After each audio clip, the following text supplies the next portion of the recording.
अगर आप भी करते हैं ये काम तो सावधान हो जाइए, धरती से लेकर स्वर्ग लोक तक मिलेगा अपमान ही अपमान। तो आइए दोस्तों, कौन से काम आपको नहीं करना चाहिए। हिंदू धर्म के अनेक ग्रंथों जैसे रामायण, महाभारत, गरुड़ पुराण आदि में कई ऐसे काम बताए गए हैं जो मनुष्य के लिए करना महापाप बताए गए हैं, जिन्हें भूलकर भी नहीं करना चाहिए। यदि कोई मनुष्य इन वर्जित कामों को करते हैं, उन्हें कई प्रकार की परेशानियों का सामना करना पड़ता है, जिनकी वजह से घर परिवार और समाज में मान सम्मान नहीं मिलता। साथ ही शास्त्रों के ज्ञाता तो यहाँ तक कहते हैं कि अगर कोई इन कार्यों को करते हैं तो उन्हें धरती से लेकर स्वर्ग लोक तक अपमान ही अपमान सहना पड़ता है। चलिए, जो फर्स्ट कार्य है वो कौन सा है। जो लोग धनी हैं लेकिन घर परिवार की ज़रूरतों पर खर्च नहीं करते, धन के लिए लालच करते हैं, उन्हें समाज में सम्मान प्राप्त नहीं हो पाता।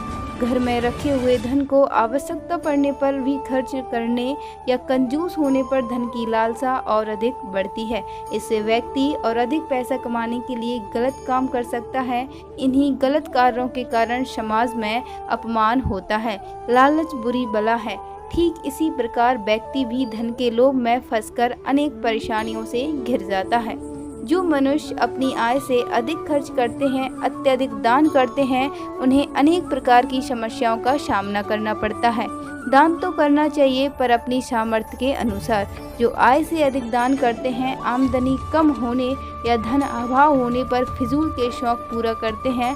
फिजूल खर्च कर्जदार बना देता है और इसी कारण पूरा परिवार संकट में फंस जाता है। ऐसा करने पर अपमान ही मिलता है। अच्छी या बुरी संगति का असर हमारे जीवन पर होता है। यदि हमारी संगत गलत लोगों के साथ है तो कुछ समय तो सुख की अनुभूति होगी, लेकिन परिणाम बहुत बुरा हो सकता है। बुरी संगत से बचना चाहिए। इस बात के कई उदाहरण हैं जहां दुष्टों की संगत में लोग बर्बाद हुए हैं, जैसे दुर्योधन के साथ कर्ण, रावण के साथ कुंभकर्ण और मेघनाद श्रेष्ठ उदाहरण हैं। हमें दुष्ट लोगों का साथ छोड़ देना चाहिए। जो लोग स्वयं के स्वार्थ को पूरा करने के लिए दूसरों का अहित करते हैं और लोगों को इस काम के भयंकर परिणाम भुगतने पड़ते हैं। इस घृणित कार्य से व्यक्ति के साथ उसके परिवार को भी अनेक कष्टों का सामना व अपमान सहना पड़ता है। शास्त्रों में बताया गया है कि जो व्यक्ति जैसा कर्म करेगा उसे वैसा ही फल प्राप्त होगा। हम अच्छे काम करेंगे तो अच्छा फल मिलेगा और बुरे काम करेंगे तो बुरा फल मिलेगा। ऐसे लोगों को समाज के साथ साथ परिवार में अपमान का पात्र बनना पड़ता है। जो मनुष्य दूसरों की वस्तु हड़पने या चुराने का प्रयास करता है वह महापापी माना जाता है। किसी और की वस्तु को छल से पाने या चुराने में मनुष्य के जीवन के सभी पुण्य कर्म नष्ट हो जाते हैं।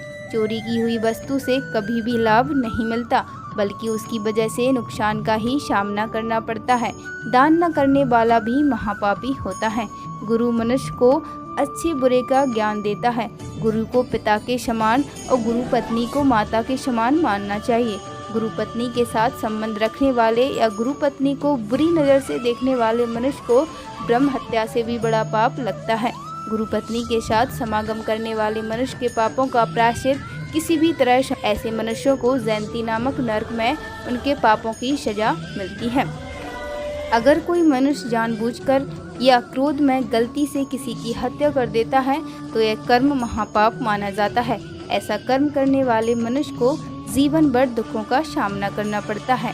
सिर्फ हत्या करने वाला ही नहीं, बल्कि ऐसे काम में साथ देने वाले मनुष्य को भी कुंभीपाक नाम के नरक की यातना सहनी पड़ती है। इसलिए मनुष्य को भूलकर भी हत्या जैसे बुरे कर्म में भाग नहीं लेना चाहिए। गरुड़ पुराण में उल्लेख आता है कि किसी भी प्रकार के बुरे कर्म करने वाले मनुष्य के जीवित रहने तक और मरने के बाद भी कष्ट ही कष्ट सहना पड़ता है। और जो व्यक्ति नशे के पदार्थों, शराब आदि से भी लिप्त रहते हैं, उन्हें महापाप का भागीदार बनना पड़ता है। जो नौकरों से बुरा व्यवहार, पशु पक्षियों पर जुल्म और ब्राह्मण की हत्या आदि पाप कर्म करते हैं, वे महापापी की श्रेणी में आते हैं। तो दोस्तों, आपको बताए हुए काम नहीं करना चाहिए। और ऐसी वीडियो को सुनने और देखने के लिए हमारे चैनल को सब्सक्राइब कर लीजिएगा और इसको लाइक एंड शेयर ज़रूर करिएगा। धन्यवाद।